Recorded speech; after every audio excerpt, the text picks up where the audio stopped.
All right, Dr. Kelly. Yep. Those weeds. Oh, I know it. Move away from them. They could be a problem in the garden, right? Yeah. Oh, golly, yes. It's a perpetual problem for a gardener. Yes. And when I look at it from a gardener's perspective, I think one of the first things that you could do is to practice good cultural practices. Yes. And when you put in a new bed, do good bed preparation, and then the maintenance on that bed, is very important. First, when you're putting in a new bed, be sure you kill everything there. Something with a non-selective herbicide, or either just manually pull it all out. But what does that do? That doesn't get the seeds in the ground. That's right. So, you got that problem. But first, get rid of the existing vegetation as best you can through a herbicide or just hand pulling, tilling, whatever you can do. And then when you get the bed done, get your plants in, this is something I always do. I put out a chemical like, preen, trifluralin, which is Treflan what the farmers use. It's a pre-emerge, and timing is critical. Yes. It really is. And I'll get more into that as we move kind of through the program, because I want to talk a little bit more about some more cultural things you can do. You don't want to disturb the soil unnecessarily, because every time you do that, you're going to get more seeds germinating. You don't want to over-irrigate, because you and I were talking in the parking lot a while ago when we were looking at y'all's little wilderness garden out there. We've had so much rain this spring and summer, and every time that happens, another crop of weeds are going to come up, So you've got that problem. And one of the easiest things you can do, once you get them gone first, is to then mulch. Mulch is going to be a deterrent to the weeds. It's not going to keep the ones that blow in the seeds, but it's going to suffocate a lot of the ones that's there. It's a good weed barrier. And it's got a lot of other benefits as well. It's a moisture retentive. It kind of buffers the temperature extremes we get sometimes in the spring and fall for the shallow-rooted plants. It's pretty.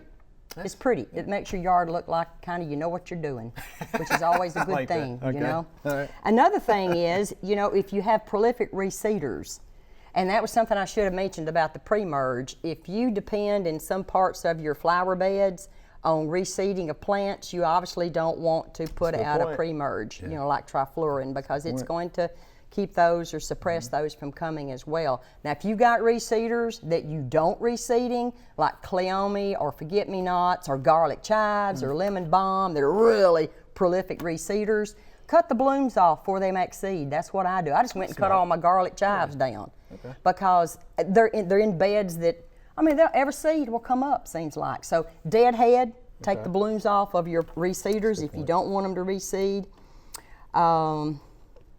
I think that's about it on the cultural, and then you go to the mechanical control. What does that mean? Well, that's just get down and dirty. You hand pull or you hoe. You get in there and you just yank things out, dig it out, be sure you get all the root. These are perennial weeds and the weeds that have already germinated, and it can be a weekly thing, because the preen, the trifluralin, it's not going to get every seedling. So you're going to have to be out there hand pulling, and the mulch is not going to get every weed.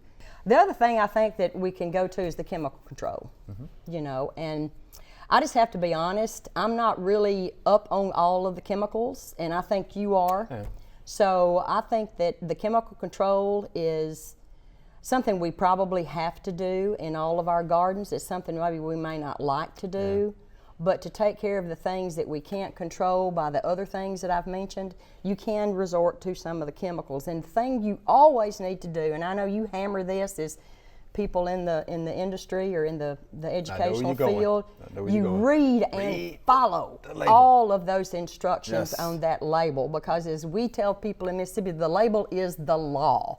And if you're not doing it and something happens to your plant and you want to sue somebody, you can't. If you didn't do it like it said on the label and apply it on the crop that it says. If the crop's not listed on the label, it's not labeled for that particular crop. So don't put it on it. Right. It hasn't been tested, or either it just was not a good thing to do.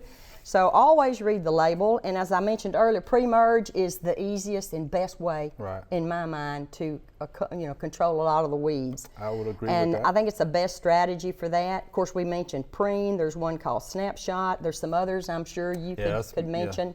1,000 more. Yeah, there is. So you just have to go to your extension office and ask those guys and gals. They know what they're talking about, and get recommendations. because it varies with the crop, it varies with the season.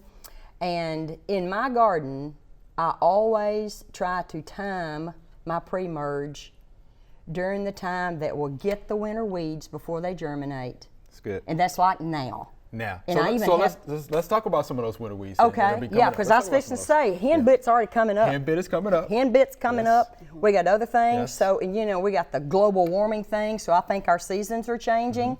So we're going to have to back off what typically in the years past has been. It used to be Labor Day for me. Now it's not. I need to get that preen out, you know, like prior to now even, if I want to get the hen bit. Because it's coming up. Chickweed, you know, annual bluegrass, all those things are a pain.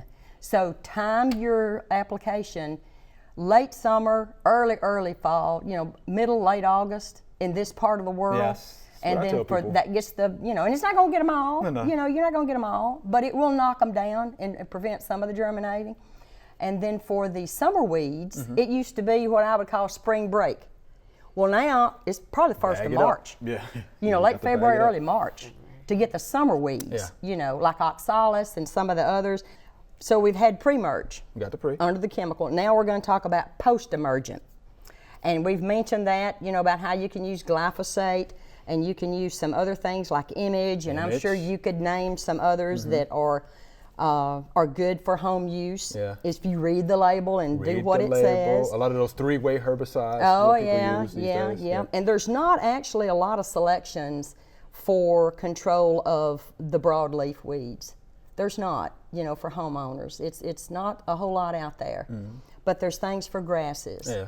And the post-emergence can be selective. In other words, they're labeled for particular weeds on particular crops.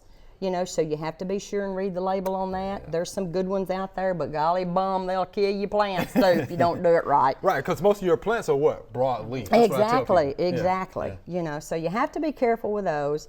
You know, then you have the, for the selective, you have those that are labeled for the nutsedge and the grasses. A lot of them out there for that now. You can control grasses pretty much in some of your beds, but also know that you're going to be controlling some of your other monocots. That's true. You know, like your irises and some of the other things. So be careful with that. Be careful. Read the label. And the other thing is the non-selective, which the biggest one is, of course, Roundup, glyphosate. Right.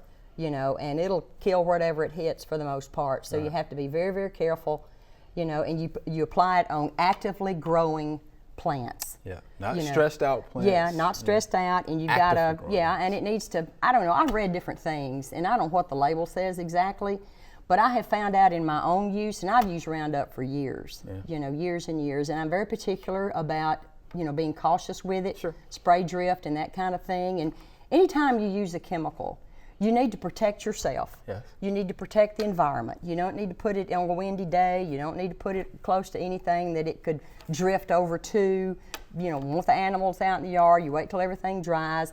But I have found out that it needs to be on the foliage for about 6 hours.